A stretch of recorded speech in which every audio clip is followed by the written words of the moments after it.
Okay. Hi, everyone. I'm Danielle Marchetti. I am an electronic records archivist at the New Jersey State Archives. And welcome to our November SERI webinar, New Directions in Digital Preservation Data. I'm here representing the SERI Advocacy, Education, Outreach, and Programming Subcommittee. And before we get started, Nick, if you could go to the next slide. I just wanted to point out for everybody to keep an eye out for upcoming SERI events. We will be taking a break for the month of December, but definitely keep an eye out for our January webinar where we will be discussing what's in store for the SERI community for 2025. So again, keep an eye out for more information to come with that. And also, this webinar, as well as most of our other webinars, will be recorded and will be available on our YouTube channel. So please don't forget to check them out. And also, as always, please check out CoSA's Resource Center, where you can find various types of resources related to archival topics of interest, like standards, best practices, policies, tool information, and links to websites and blogs. And next, I wanted to thank our 2024 sponsor, Preservica, as always. And before we get started, I did want to just get some feedback from everybody to plan for some upcoming webinars. So Becky, if you could launch that poll, that would be great. Please note when you're answering these questions, the ranking is 1 would be the topic you find least interesting or the tool you find least useful, and 5 would actually be the topic or tool you find most interesting or most useful. So keep that in mind when you're answering the poll question. I'll give you a minute for that.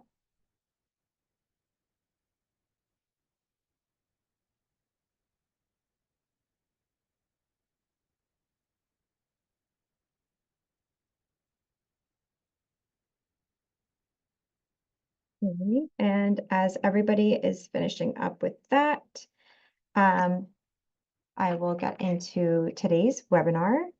So it will consist of a presentation with some time for questions and comments at the end. However, feel free to enter questions into the chat at any moment, and we will just hold off on answering them until the end. And now I will introduce our speaker today, Nick Canizzo. He is the project manager for the Backer project. He was a consultant for CoSA on the Prepare and Move It projects and has been a part of SERI since 2015. In addition to his work with CoSA, he's currently head of systems and digital services for the Library, Archives, and Museum at Norwich University in Central Vermont. So I will hand it off to you, Nick. Great, thank you very much. And thanks everybody for coming. I think I'm gonna mute. I'm just gonna close my camera so you can just focus on the slides and not see me looking at my other screen. So I'll do that and then we'll get started. Okay, so today's conversation or presentation or webinar, whichever you prefer, is going to be about both looking back at the history of the Backer project and the DPCMM surveys that we've given out in the past, and then looking forward at kind of what the next step is for us. The Backer project ran from 2022 to the middle of 2024, and while we are still kind of finalizing things, and we'll be pushing out a bunch of the final reports from that project over the next little while. It's still very much in the front of our minds, and it's kind of, something that we're going to use, CoSA community, that is, to kind of set the direction for what SERI is going to be looking at in the next, 3 to 5 years or so. So we'll look at the surveys themselves, kind of very broadly in the aggregate, and then we'll look forward and kind of talk about where we might be going with all this. And I hopefully will have some time at the end for some discussion. Really would love to hear your thoughts as community members, or for those of you who might be outside of the community. This is a collaborative project that, we really hope will kind of raise the tide for everybody. So everybody's thoughts are welcome. There's no necessarily right answers here. So the question I do want you to be thinking about kind of in the back of your minds is, what data are you collecting in your institutions about your digital preservation or your digital archives performance? So what are its goals? How do you meet your goals? And how do you measure whether you are meeting those goals? Whatever those goals might be. We all kind of run different programs, and in the government community, We have different laws, we have different regulations that we have to adhere to. So everybody's situation is different, and we understand that. So that's part of the reason that we want to hear from everyone, just so we can come up with the most complete model for capturing this information moving forward, and how we're going to incorporate the DPCMM into this in the future. So Backer, just for those of you who may not be aware, is a grant from the IMLS over 3 years, 2022 to 2024, building archival capacity for keeping electronic records. So you can see kind of the broad summary of the grant here on your screen. But I highlighted the section that kind of is most relevant for today, which is updating our self-assessment tools and best practices for digital preservation programs. One note I did want to say about digital preservation programs, especially has become relevant over the last few years as we dig into it more in Backer. Much like a lot of other things, especially information technology in government, we are becoming less siloed. So we are understanding that digital preservation is something that needs to occur throughout the information lifecycle, or the records lifecycle, whichever term you prefer. So that means it needs to happen in many places that are outside the direct control and sometimes outside the direct influence of the archives and the archivists or the records management program. So we are hoping to improve, digital preservation programs writ large across our 56 member states and territories, but recognizing that collaboration with our key stakeholders is a really big part of this, and you'll hear me mention that a couple times during this talk. So I'm going to give you a little bit of a super fast crash course in the digital preservation capability maturity model. I'm going to put a link in chat here to a resource that we have on the CoSA website that you can come and take a look if you want some more kind of a deeper dive into this. DPCMM was created by Charles Dollar and Lori Ashley many, many years ago. And we've used it kind of up until today. I think I saw Lori in the chat, so welcome. Thank you so much for all your work on this. It has been exceptionally useful for us at helping our members kind of assess themselves, kind of where they are in terms of their digital preservation programs and their digital archive specifically. And Lori, please, if I say anything wrong here, you're the expert, so please correct me in the chat. So DPCMM is built upon it's built off of two major standards, of which I'm sure many of you are familiar. ISO 14721, which is the Open Archival Information System Reference Model, which really looks at kind of all of the functions that are necessary for a modern digital archives in order to essentially create the trust necessary so that we know that records are as they were, what their provenance is, and that the people who are accessing them can actually trust that that all those pieces of information are correct. If this looks complicated to you, if you've never seen it before, it's because it is complicated. There's a lot that goes into it. There's a lot of data that needs to be collected to ensure that we maintain the provenance of the records. And there's a lot of different systems that could potentially be involved here. And one thing I always like to say is that when we're thinking about an OIIS or the system itself, that doesn't just mean the technology. It doesn't just mean the software. It means the rules, the governance, the participants, and then everything that they use, the tools themselves, everything in between make up the entirety of the system. So the software itself, that's I think what many of us think about when we think about a digital system, is an important part, but it's not the only part. So in addition to 14721, we have ISO 16363, which is the audit of trustworthy digital repositories. This is essentially a companion standard to the OIIS reference model. This is really important because while the OIIS defines the standard for the model, the ISO 16363 standard helps us determine, well, how do we know if an organization or a system is conforming to this model?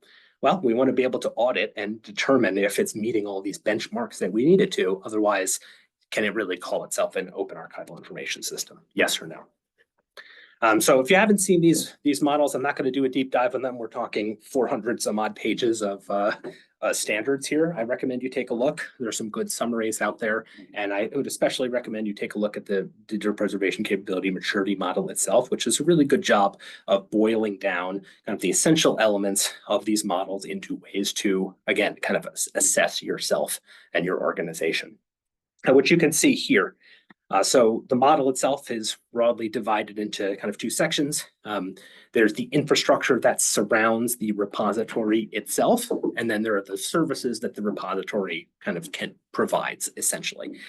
So it is that through these 15 elements, excuse me, that our surveys, the ones that we have used, and again, they were based off of Charles and Laurie's work in the past. That's how we have measured the maturity of our organizations in terms of what their digital archives kind of can produce.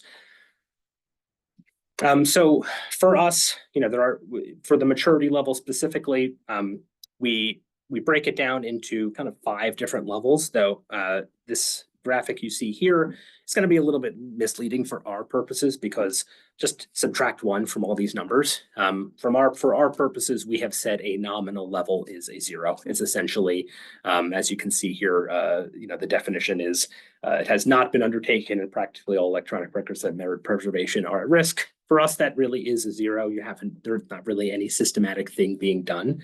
And it wouldn't be surprise you to know that at the beginning of our work, way back in 2012, really 2010 is when a lot of it started. In all of the 15 levels, the majority of our participants rated themselves as a 0. So we've come a long way from there, and we'll kind of talk about where we are. But this is just kind of, again, just a way to kind of read the model as we're moving up. One thing I will say about this is that there is, I don't want to say there's diminishing returns as you get higher and higher levels, but when we are talking about intermediate, advanced, and ultimately the optimal level of maturity, those are high standards. The model is designed really to kind of adhere closely to those 2 ISO standards. So, if you're not able to do all of the things that would be expected of a modern digital preservation program, you're probably not going to be conforming to your optimal stage or your advanced stage. So, it can be, I'm making air quotes here, but it can be easy to move from nothing to minimal or from minimal to intermediate, but it gets harder because there's more that is required as you move up.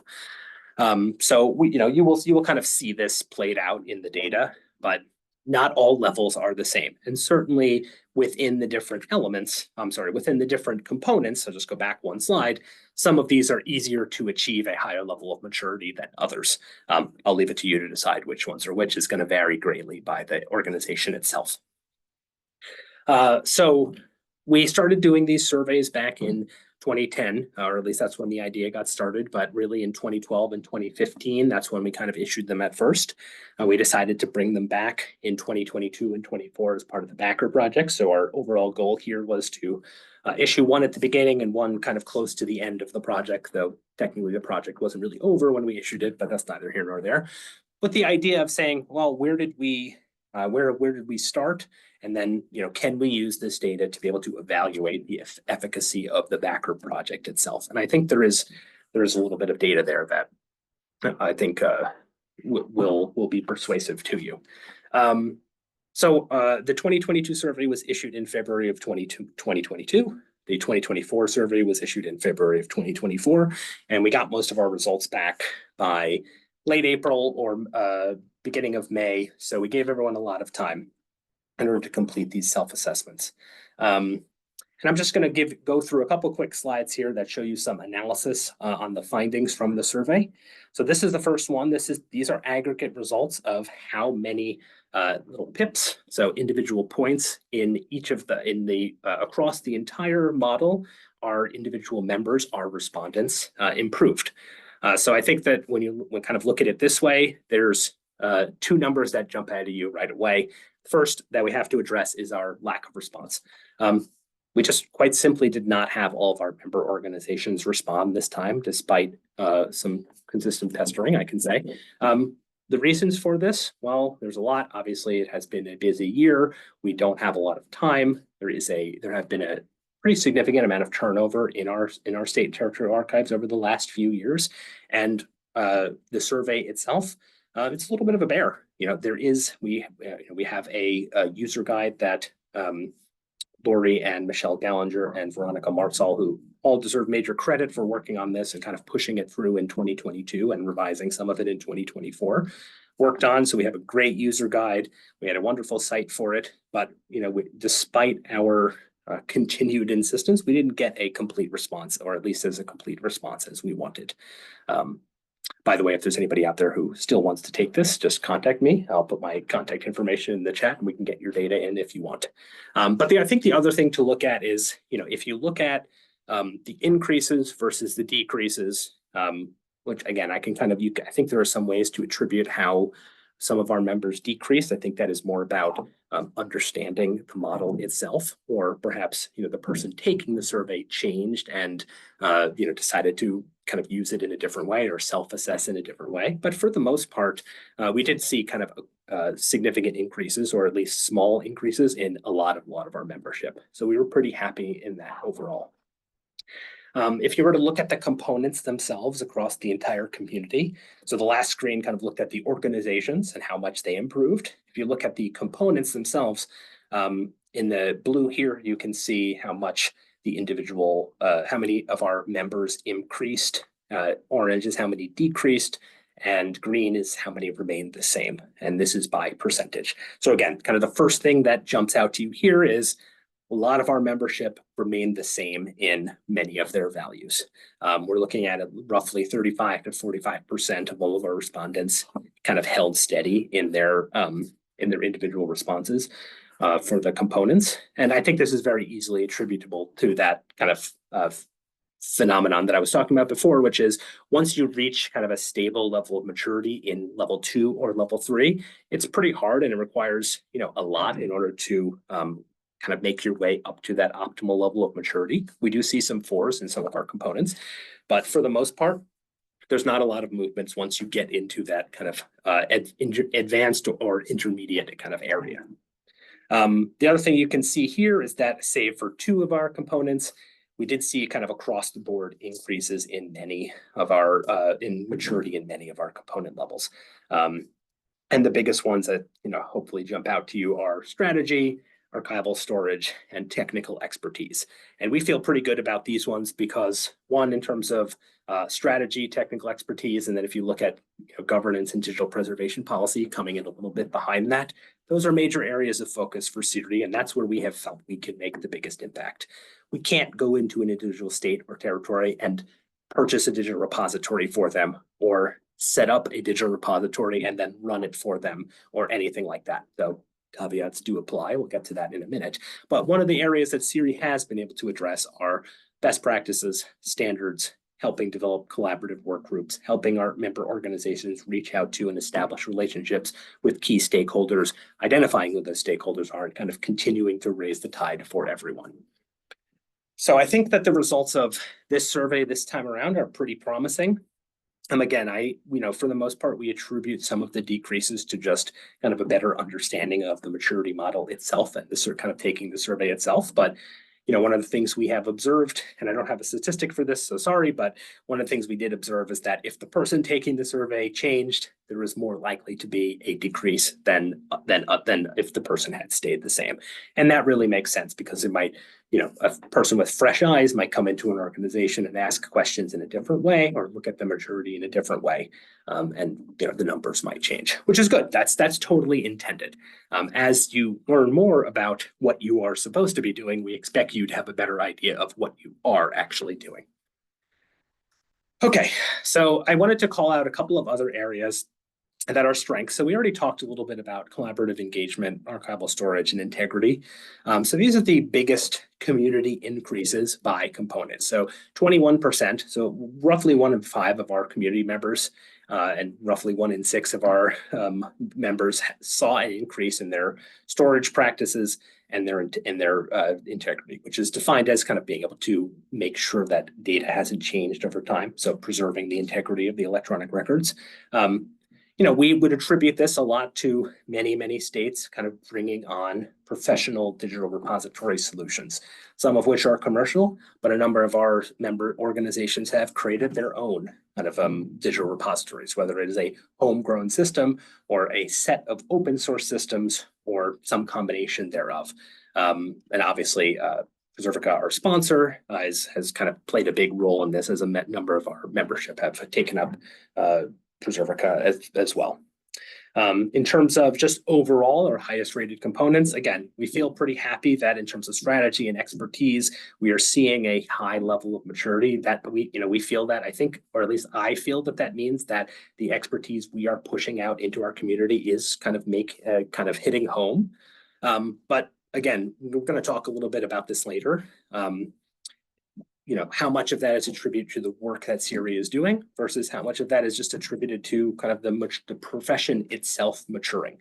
We're in a different place, obviously, today than we were in 2010 or 2012 or 2015 or frankly 2022. So, a lot of our staff has turned over, a lot of new folks have come in, and we have better training materials across the profession. So, it could just be that we're kind of rising in addition to everyone else.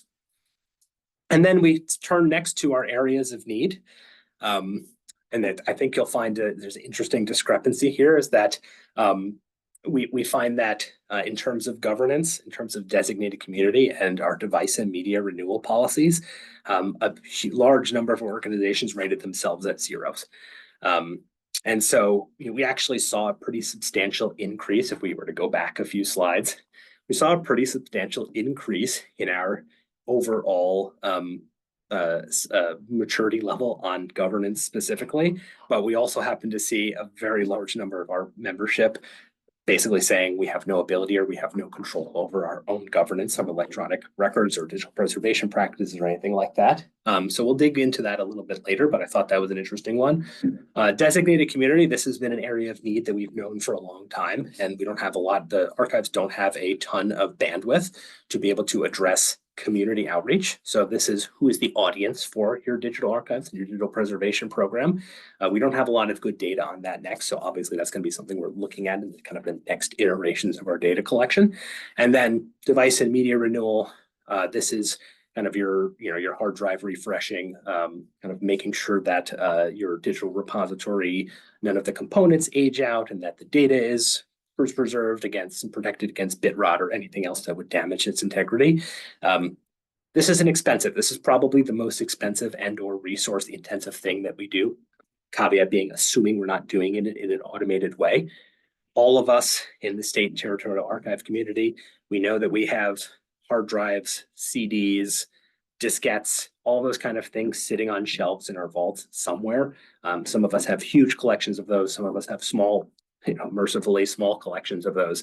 And we know that those are just kind of a bear for us to deal with, and those will probably persist in the future. And then I just wanted to look at one other thing, which was the smallest overall growth since 2012. And this tells us what, over the course of the entire SERI program, where our organizations feel that they have grown. And, for our smallest numbers, I feel like it's pretty much a positive sign that all of them showed an increase of some kind. And obviously, there's caveat being that I haven't presented you with the data for where we started, but as I mentioned, many of us started at a 0 or 1 level in most of these areas. So you can imagine that for the smallest numbers, we're not really there as much as we used to be, as much as we want to be. But when it comes to collaborative engagement and electronic record survey, those are the two of the components of DPCMM, which really, and to a lesser extent, digital preservation policy, these rely on others, kind of more so than or as much as they rely on us as the archives, because they require the cooperation and collaboration of our IT stakeholders, our records producers, potentially our legal stakeholders, and so on and so forth. And, we have found, and I will repeat this over and over again, that, the most successful digital preservation programs involve everyone in the enterprise of government. They involve everyone in the record keeping life cycle or the information life cycle. So we really want to continue working on that, but in some ways it's out of our hands. We can't make other organizations do things for us. Even if we do have a policy or legal perspective, we need to work with these people, not get into conflict with them. So we'll kind of continue talking about that. So one thing we can say about the maturity of the community overall is that We have seen of 8 of the 15 components that we saw growth in every iteration of the survey. So this is over the 3 subsequent surveys, 2015, 2022, and 2024. We saw continuous improvement, sometimes by a few hundred percentage points. Every other component that didn't grow every time saw growth in every single survey iteration, with the exception of one. And when the growth was small or negative, it was a very small amount. Overall, since 2012, we've improved about 80% in our aggregate maturity scores, so we're pretty happy. But how much do we need? How much are we approaching a standard of practice, and how much do we need models? How much is measuring maturity? Is measuring maturity in this way still the right tool for us? Ideally, we will get to a situation where everyone has a mature organization, with a hope that that maturity doesn't just simply collapse overnight. And we really don't want to be bouncing up and down in terms of our capability, in terms of digital preservation. So at what point do we need to go back to our gracious authors and say we need a new version of this and we need to update it for 2024 and beyond? Or do we need to be looking at something other than maturity self-assessment? So that's going to be part of the conversation that we have later today. So on that continuous improvement track, I wanted to just kind of throw out all of the 15 elements and show how much percentage we have increased over the last 12 years in terms of maturity. As you can see, the ones I called out before, collaborative engagement, electronic record survey, are really low. And I did want to, there's a little asterisk on this graphic because the amount of integrity improvements were so large they could not fit on the graph. It's actually not 200%, it's 646%. Which reflects really a big win for us. That tells me that we've gone from a place where we were unsure about our ability to preserve electronic data, and now are feeling much more confident about that. And one thing, if you can see, if you just kind of break down the model, kind of draw a line after that second, I think you can see my mouse right here, draw a line here. After the electronic record survey to get to the digital preservation services side, which is on the right side, and the infrastructure is on the left, you can see that all of our members have improved their digital preservation services. This is kind of the repository functions by a substantial amount, or the community has improved by a substantial amount, somewhere between 50 to 200% or more. In terms of what the repository can accomplish. So that's the biggest win for us overall, is that most of our membership today, unlike in 2012, do have digital repositories. They do have policies and procedures for ingest and maintaining integrity and securing the records and describing the records adequately and providing access to them. We're not across the board 100% of in terms of our membership being able to perform these functions, but for the most part, we have seen a lot of consistent increases here. And then the areas that SERI has focused on specifically, such as governance, strategy, policy, we've seen technical expertise, we've seen a lot of those grow as well. So I would say I'm pretty happy with many of these numbers, and there's still room for more growth. So that's kind of the end of part one. I wanted to talk about kind of the survey itself and the membership in the aggregate, see where we've been, kind of where we've come to today as Backer is concluding. But again, kind of as part of the end of Backer, we're looking at a new direction. We're looking at what we're going to do next. And our goals moving forward, no matter what model we use, no matter what instruments we do and how we collect the data, is we want to gather the data and about the performance of these archives and these digital preservation programs. What does that actually mean? What are we actually talking about in terms of performance versus maturity? One is, I think when we're talking about digital preservation capability, it's whether we can do this thing, yes or no, and do we meet the benchmarks to say whether we're able to accomplish this task or not. Whereas I think of performance as starting to measure how well we are doing it, how consistently are we doing it. And how are we able to improve those services on a year over year or decade over decade basis? Another goal that we have, because we've heard this a lot from our community, is that everybody has survey fatigue. Obviously, COVID is a couple years past and we've kind of moving away from being on our computers all the time, but there's still a million surveys that we have to fill out, a million instruments of data collection that are both internal to government, external to government, part of professional organizations, part of community organizations, and so on and so forth. We want to make sure that when we collect data, it's both easy to understand so that you don't have to invest a lot of time into learning kind of what's being captured or what you're trying to do here, and also quick to take. We don't want you to spend 50 hours on a survey or data collection process every year. That amount of time is extremely valuable to you, just like it's extremely valuable to us. So we want to do more with our data, not do more to collect data and then run out of time and resources to be able to make use of it. And then the last thing is we want to remove a lot of the noise and improve the signal of how we're measuring our performance. And what I mean by that is CoSA has issued, beyond the DPCMM, we've issued a lot of surveys over the years and asked a lot of our membership in order to tell us what they're doing, how you're doing it, what are your programs, what are the aspects of your archival processes, and so on and so forth. How much of that data do we actually use? What do we actually use it for? Any data that we collect that doesn't get used, that's pretty noisy to us. It's costly and it doesn't do much.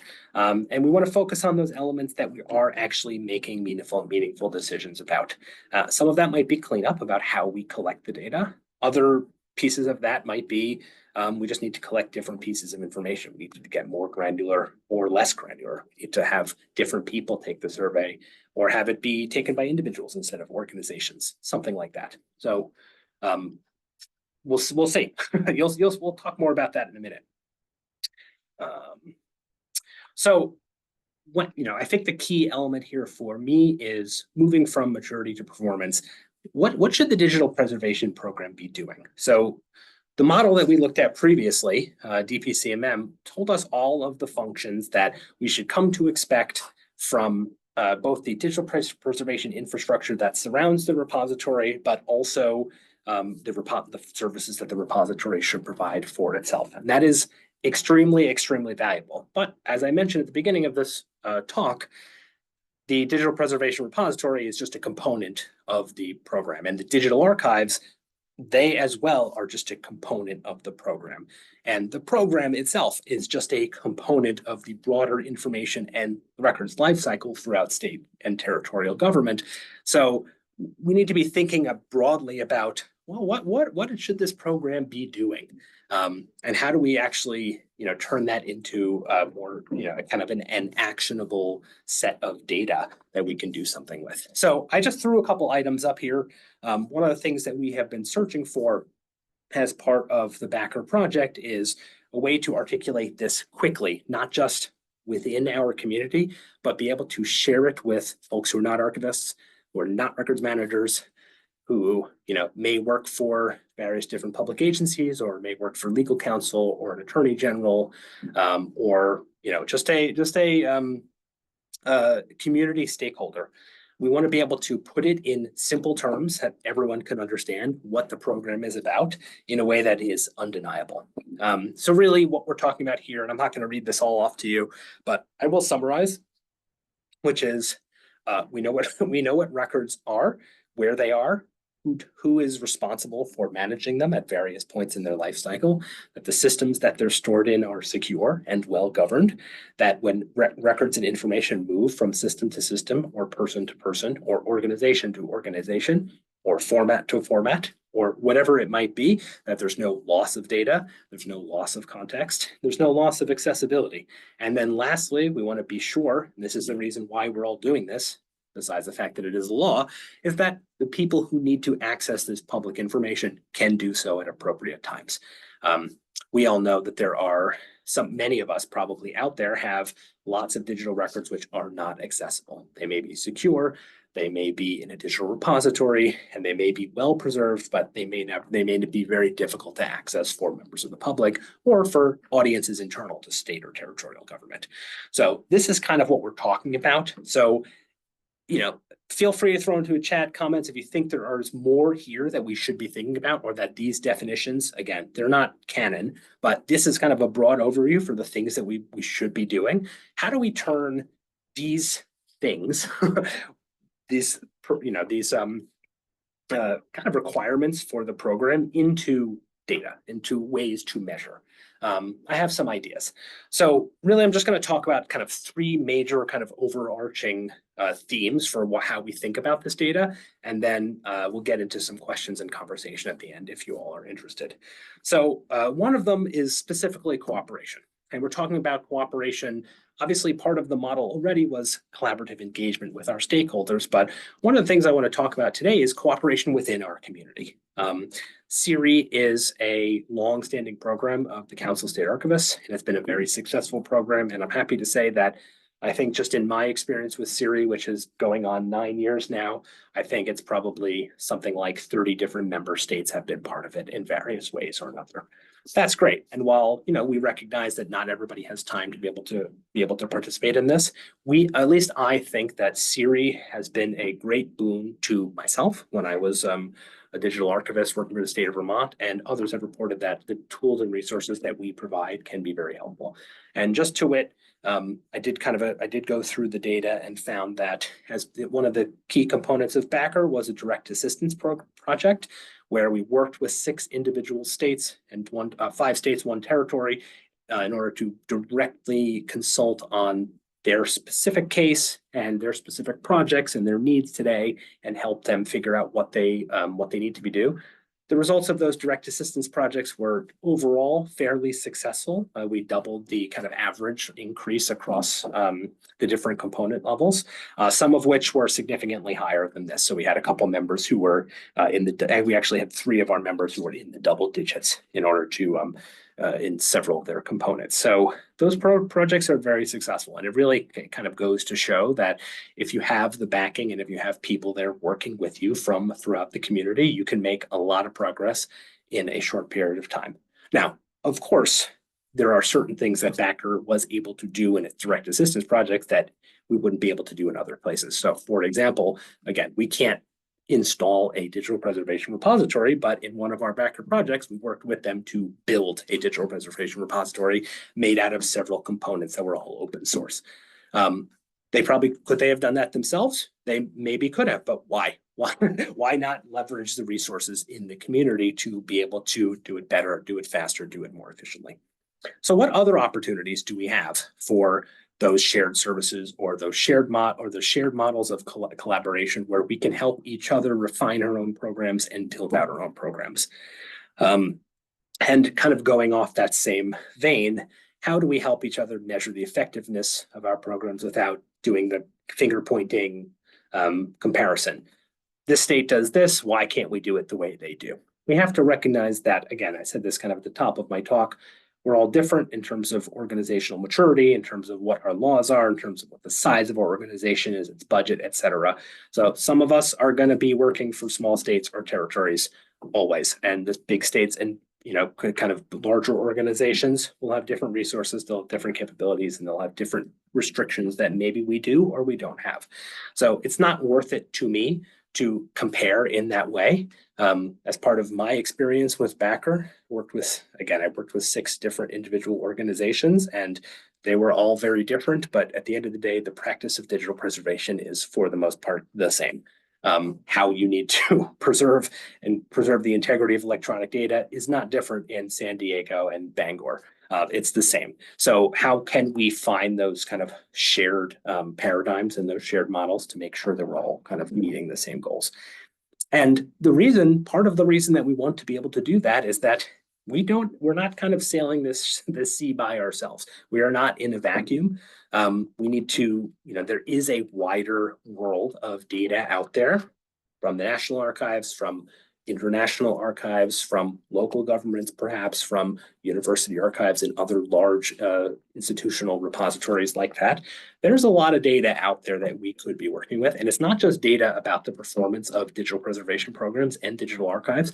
I'm talking about demographic data or income data or social services data or any things like that that are published by other government or other private sources that we can combine with our data in order to provide a more useful product. So for example, if in my state, the ability of my citizens to be able to reach the archives physically, that is a really key piece of knowledge to determine what my access model should be for digital records specifically.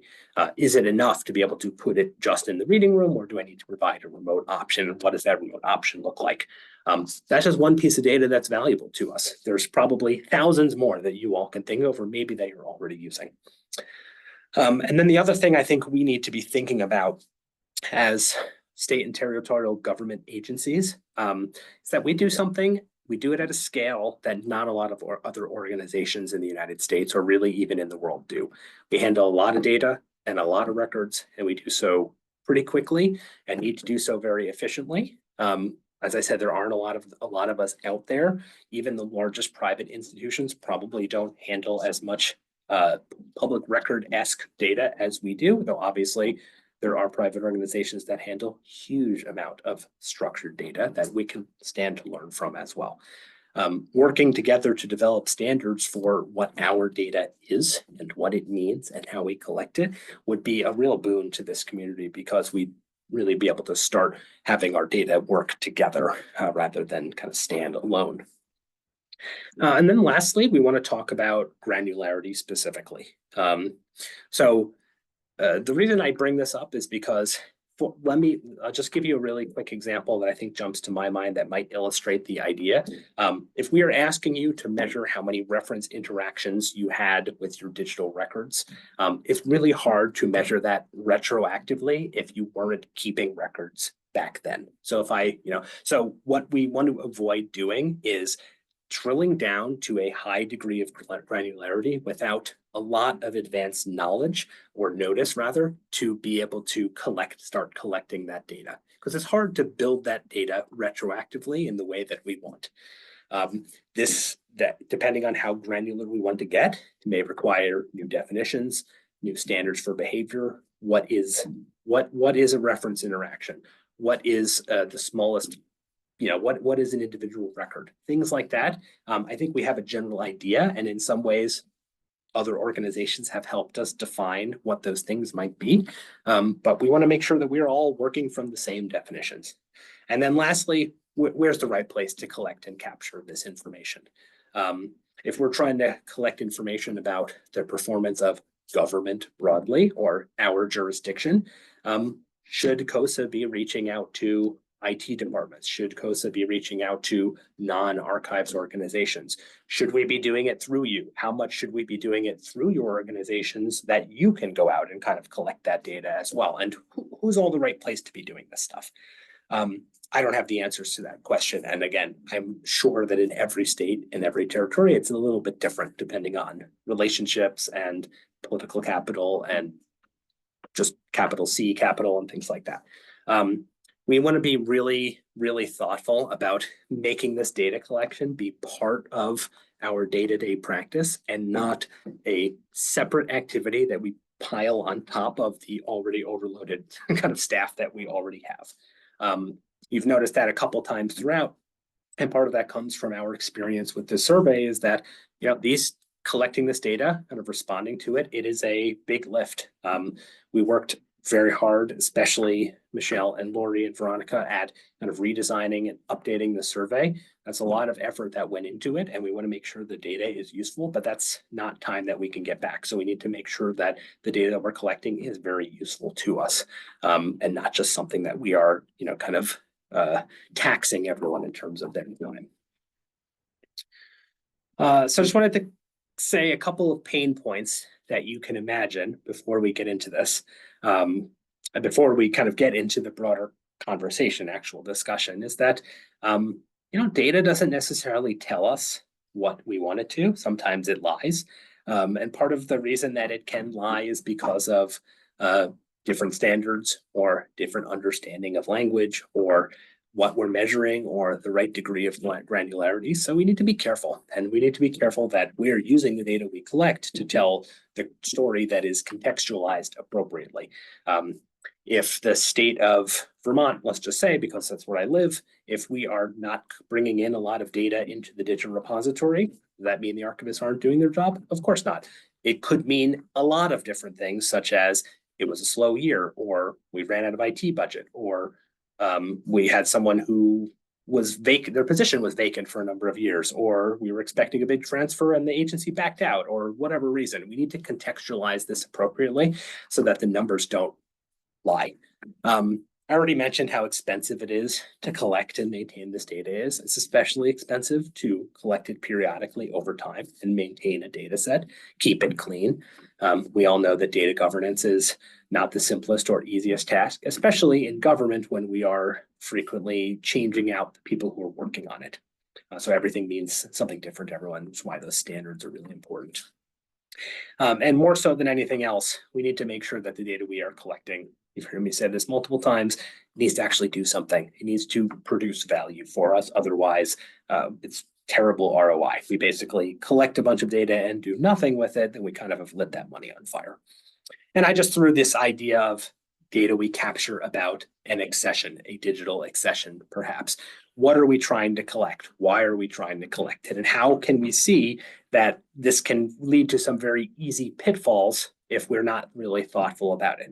So one, what is an accession? How do we define it? I would guess that every archives probably defines it a little differently, if they define it at all. Is there a difference between an accession and a transfer? What's the size of an accession? And are we talking about the size upon acceptance or the size when it goes into the repository after processing? Are we capturing both of those things? Are we talking about the work that is done by the individual records producer to extract data out of their system? Is that part of the accession process, or is that before the accession begins? How are the records processed? Is that part of the accession process? Or again, is that a separate process in and of itself? And so on. So, we probably all have in the back of our minds as archivists what an accession is, but we have to be really specific about what we're talking about where we draw the lines. Otherwise, our data is going to be really messy. If in my state, we talk about an accession, pulling it out of a digital system, let's say I do that myself, copy it over, bring it over to the archives, process it, and ingest it into the repository. That might be one process for me as a solo archivist or a single archivist, but for a larger shop, it may be 10 sub-processes or 20 or 40, depending on how complex you want to get. So how do we develop an instrument that is kind of similar for all of us, even though we're in kind of desperately different situations, but still breaks down into those building blocks that we can then compare against each other? So that's really the end of kind of my talk today. I'm not really let me see how much time we have left. We have about 15 minutes left for discussion. So I just wanted to throw these questions out there.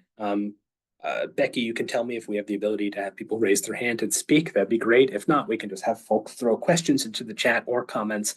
But, I wanted to ask, what do you or your institution collect about digital archives and the digital preservation program? What kind of data are you collecting regularly? When are you collecting it?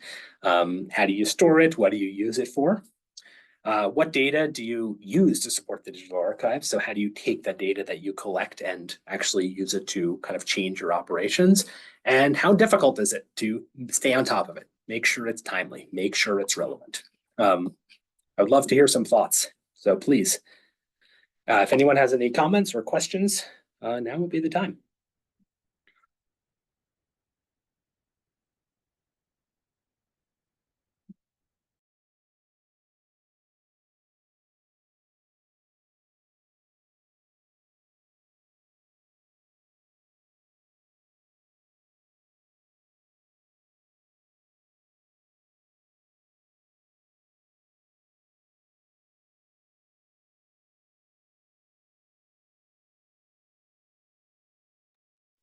Okay, I'm not hearing any questions or conversation. That's okay. I'll just give you, I'm going to speak off the cuff a little bit. I'll give you a little bit of my experience in my own practice. To me, when I've worked both in state archives and I've worked in a couple of university archives as well, and I've done a bunch of digital preservation consulting for private organizations as well. And to me, obviously, as I'm sure to many of you who are in the digital archives side of the house, kind of the biggest thing that is always in the front of my mind is the provenance of the data. Where did it come from? What system did it come out of? Who transferred it to me? What is it? Why was it created? The great advantage that we have in state and territorial government is that most, if not all, of the work that we do in government is defined by a statute, a law, a regulation somewhere. Most of the stuff we're doing is not just because we're doing it in response to a specific requirement that we have to do it. That in itself provides a lot of structure to how we can collect and talk about the records themselves. When you're dealing with an institutional transfer versus a personal transfer as well, maybe records versus manuscripts, there's a lot of different ways to think about how that transfer happens, especially from kind of different agencies of the same organization. So if you think of the state or territorial government as one organization, you can think about how, the Department of Corrections and the state archives are just kind of two branches of that same government. And so how can they work together in order to transfer the information over? So those are definitely the types of thing that I think about. And what I want to know is, what percentage of the accessions that I bring in, how many of them need significant processing versus insignificant processing? So how many of them can go directly into the digital archives versus how many of them need some sort of preservation, remediation, whether it's migrating of file formats or kind of a subordinate or subsequent extra description by me, or hunting down the original context of the records. How well are they described when they come to me? It's kind of hard to pin down a meaningful metric for measuring this stuff because, am I talking about strictly percentages or am I talking about raw volume? And is every 50 gigabyte accession the same? Obviously not. Some of them are far more complicated than others. And Joy posted in the chat that there's a report on the website that everyone can see. You can find it there. So that includes a lot of the charts and the analysis that we talked about today. So I am throwing my email into the chat.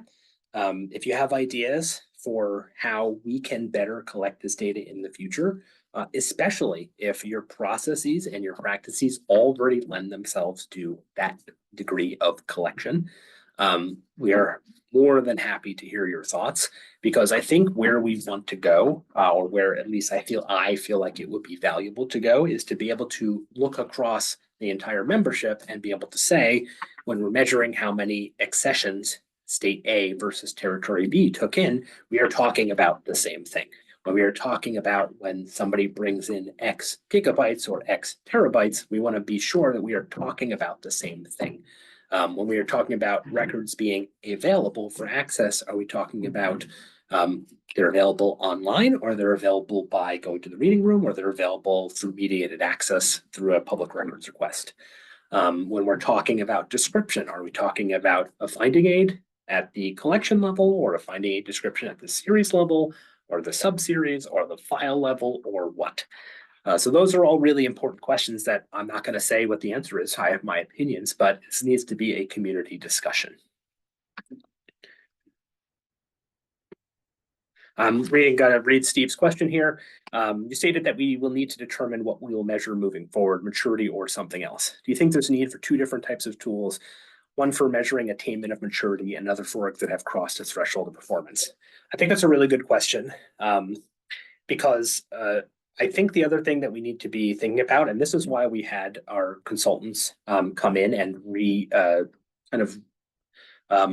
refine and produce a new version of the model in 2022, because the standard of practice shifts, right? So what was a mature level of digital preservation in 2012, just like what it was in 2002, is going to be obviously very different than what it is today.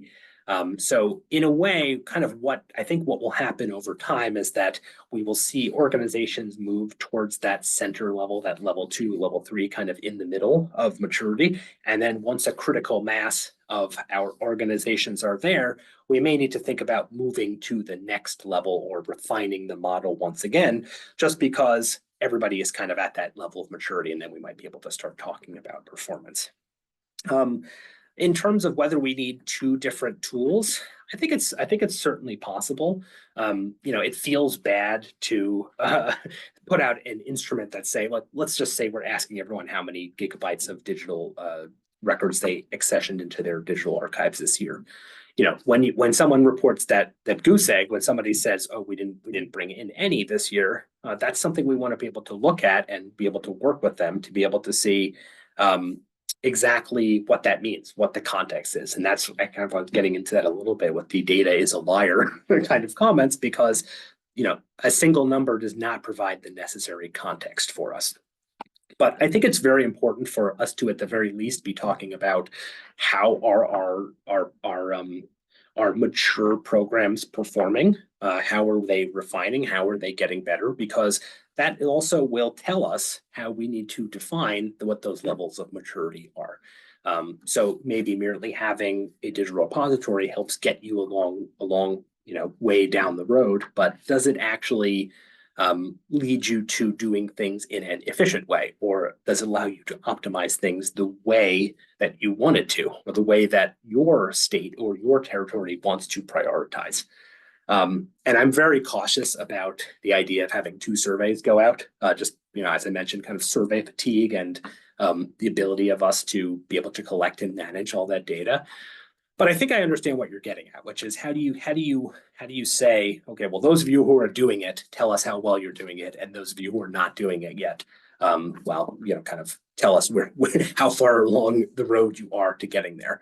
I think there is a happy medium between where we can gather both a self-assessment for how you are and what you need, but also be able to say, okay, but then what are the objective measures of how much data you brought in? How much storage do you have available? What are your costs? How many hours of FTEs are you putting into this kind of thing, and so on?